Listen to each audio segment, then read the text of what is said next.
Meta Ads Manager ကိုစက်သုံးကြည့်ဖို့စဉ်းစားလိုက်တိုင်းခေါင်းရှုပ်သွားသလိုခံစားရဘူးလားစိတ်မပူပါနဲ့ဒီမိမှာတော့အဲ့ဒီရှုပ်ထွေးမှုတွေကိုရှင်းလင်းကလမ်းညွှန်ချက်တွေအဖြစ်ပြောင်းလဲပြီးဒီတူးကိုကျွမ်းချင်းဘယ်လိုအသုံးချမလဲဆိုတာအတူတူလေ့လာသွားကြပါမယ်မေတာကြောညာလောကထဲကိုဝင်ရောက်လာရတာကညွန်ကြားချက်မပါပဲ IKEA ပရိပေါ်ကောက်တွေကိုတက်ဆင်ရတယ်လို့ပါပဲဆိုတဲ့စကားကတော်တော်များများရဲ့ရင်ထဲကစကားအတိုင်းမဲ့နော်ရလက်ကောင်းနဲ့ရနိုင်မယ်တော့တည်တယ်ဒါပေမဲ့ဘယ်ကစလို့ဘယ်လိုတွားရမလဲဆိုတာမရှိမလင်းဖြစ်နေတတ်ပါတယ်ဒါပေမဲ့လေအဲ့ဒီအခက်ခဲတွေရဲ့ဟိုးဘက်မှာအခွင့်အလမ်းကြီးတစ်ခုကအဆောင်နေပါတယ်မက်တာကြောညာတွေဟာလူပေါင်း28ဘီလီယံအထိရောက်ရှိနေတဲ့အလားအလာရှိနေတာပါဒီလောက်ကြီးမားတဲ့အခွင့်အရေးအတွက်တော့စူးစမ်းရတာတကယ်ကိုတန်ပါတယ်ဒီခရီးစဉ်မှာကျွန်တော်တို့အတူတူဖြတ်တန်းသွားမယ့်အဆင့်၄ဆင့်ရှိပါတယ်ပထမဆုံး S Manager ရဲ့အခြေခံကိုနားလည်မယ်ပြီးရင်ကြောညာမစခင်လိုအပ်တာတွေပြင်ဆင်မယ်နောက်တစ်စိတ်လှရှားစရာကောင်းတဲ့ပထမဆုံး campaign ကိုအတူတူဖန်တီးပြီးနောက်ဆုံးမှာအဲ့ဒီ campaign ကိုရတဲ့ရလက်တွေကိုဘယ်လိုဖတ်ရမလဲဆိုတာလေ့လာကြမှာပါကဲအခြေခံအကြားဆုံးကနေစလိုက်ကြရအောင်အပိုင်းတစ်ကြောညာလောကရဲ့ mission control ပါဒီအပိုင်းမှာ S manager ဆိုတာဘာလဲလုပ်ငန်းတွေအတက်ဘလောက်အရေးပါတဲ့တူးတစ်ခုလဲဆိုတာကြည့်သွားကြပါမယ်ရှင်းချင်းလင်းပြောရရင် Meta S Manager ဆိုတာကလည်းကြောညာလုံးညာနဲ့အားလုံးနဲ့ mission control လို့ပါပဲ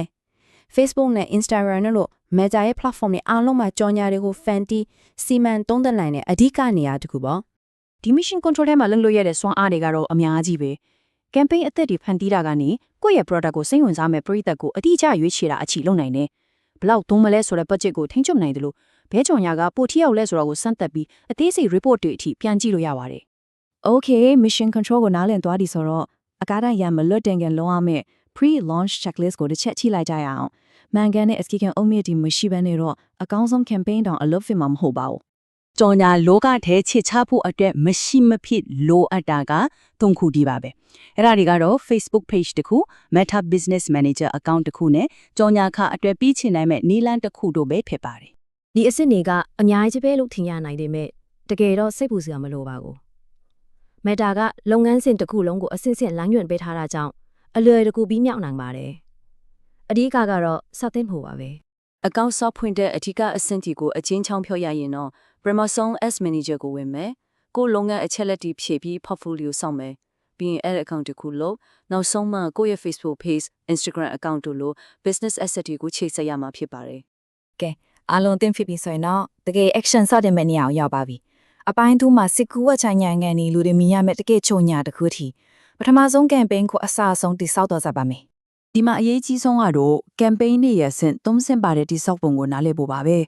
ဒီစနစ်ကကိုကြောညာဒီကိုစနစ်တကျစီမံခန့်ခွဲပြီးထိန်းချုပ်နိုင်ဖို့အတွက်အခြေခံအကျဆုံးတော့ချက်ဖြစ်ပါတယ်ဒီမှာကြည့်လိုက်အဆင့်သုံးဆင့်စင်းစင်းလင်းလင်းမြင်ရပါလိမ့်မယ်အပေါ်ဆုံးအဆင့်က campaign ပါအဲ့ဒီမှာကြောညာရဲ့အဓိကရည်မှန်းချက်ဥပမာရောင်းအားတက်ဖို့ကိုသတ်မှတ်ပါတယ်သူ့အောက်က asset မှာ operator budget နဲ့ကြောင်ညာပြသမဲ့နေရာတွေကိုထိန်းချုပ်ပြီးအောက်ဆုံးအဆင့် app မှာတော့အသုံးပြုမဲ့ပုံဗီဒီယိုနဲ့စာသားတွေကိုထိန်းချုပ်ရပါတယ် campaign တစ်ခုအသစ်စစ်ဖို့ဆိုရင်အယိုရှင်ဆုံးပဲအရင်ဆုံးအစင်းရောင် plus create လှုပ်လေးကိုနှိပ်လိုက်ပါပြီးရင်ကို campaign ရဲ့ email ချက်ကိုရွေးချယ်ပြီးအမိပေးလိုအပ်တဲ့ setting တွေကိုချိန်ကြရပါပဲဒီနေရာမှာအထူးကရည်မှန်းချက်6မျိုးထဲကကိုနဲ့အကိုက်ညီဆုံးတစ်ခုကိုရွေးရပါမယ်ကို brand ကိုယူတဲ့အရင်ဆုံးထိစေချင်တာလားဒါမှမဟုတ်ပစ္စည်းကိုတန်းရောင်းချင်တာလားကိုရွေးချယ်တဲ့ရည်မှန်းချက်ပုံမူတည်ပြီး Meta ရဲ့ algorithm ကကိုကြောင်ညာကိုအသင့်တော်ဆုံးလူတွေစီပို့ဆောင်ပေးမှာဖြစ်လို့ဒီအဆင့်ကတိတ်အရေးကြီးပါတယ် campaign အဆင့်မှာဘာလို့ချင်လဲဆိုတာကိုသတ်မှတ်ပြီးပြီဆိုရင်တော့ ad set အဆင့်ကိုရောက်ပါပြီဒီမှာတော့ဘသူကိုပန်နေရောက်မှာဘလို့နှိပြမလဲဆိုတာကိုအသေးစိတ်ဆုံးဖြတ်ရမှာပါဒါကကိုကြော်ရရဲ့ပြန်မနစ်ဘတ်ချက်ကိုထိန်းချုပ်တဲ့အဆင့်ပေါ့ပရိသတ်သတ်မှတ်တဲ့နေရာမှာအဓိကနီလန်းနှမျိုးရှိတယ်ပေါ့နော်တစ်ခုကတော့ကိုယ်တိုင်အသက်ကြားမှာစိတ်ဝင်စားမှုရဲ့လိုအချက်လက်တွေနဲ့အသေးစိတ်သတ်မှတ်တာဖြစ်ပြီးနောက်တစ်ခုကတော့ Meta ရဲ့ algorithm အဝဲငါတို့ customer အသက်ဒီရှာပေးပါဆိုပြီးတာဝန်ပေးလိုက်တာမျိုးပါကဲနောက်ဆုံးအဆင့်ဒါကတော့ကိုယ့်ရဲ့တီထွန်ဖန်တီးနေဆန်းကိုထုတ်သုံးရမယ့်နေရာပေါ့လူတွေမိရမယ့်ကြော်ညာကိုတကယ်တက်စင်တဲ့အဆင့်မှာကိုယ့်ရဲ့ page ကိုရေးဆွဲဆောင်မိုးစီဆုံးပုံဒါမှမဟုတ်ဗီဒီယိုကိုတင်စိတ်ဝင်စားစရာစံသားတွေရေးပြီး publish ခလုတ်ကိုနှိပ်လိုက်ရုံပါပါဒါပေမဲ့ဒီနာတတိချရမယ့်အရေးကြီးတဲ့အချက်တစ်ခုတော့ရှိပါတယ်ကြော်ညာအလုံးဟာ Meta ရဲ့ကြော်ညာဆိုင်ရာမူဝါဒတွေနဲ့ကိုက်ညီနေဖို့လိုအပ်ပါတယ်ဒါမှကိုကြော်ညာကိုသူတို့ဘက်ကအတည်ပြုပေးမှာဖြစ်ပါတယ် publish ခလုတ်ကိုနှိပ်လိုက်တာနဲ့အလုပ်ပြီးပြီလို့မထင်လိုက်ပါနဲ့哦အဲ့ဒါကအစပဲရှိပါတယ်တကယ်အောင်မြင်မှုဆိုတာကအချက်လက်တွေထဲမှာဝတ်ထားတာပါအပိုင်းလေးမှာတော့အဲ့ဒီရလက်တွေကိုဘယ်လိုဖတ်မလဲပြီးတော့နောက်တစ်ခါမှပိုကောင်းအောင်ဘယ်လိုလုပ်မလဲဆိုတာကိုလေ့လာကြပါမယ် ဒီအစ်စ်မှာကိုကစုံထောက်တယောက်လိုဖြစ်သွားပြီ ads manager ကပေးတဲ့အချက်လက်တွေကိုသုံးပြီးမိခွန်းဒီစမရတော့မယ်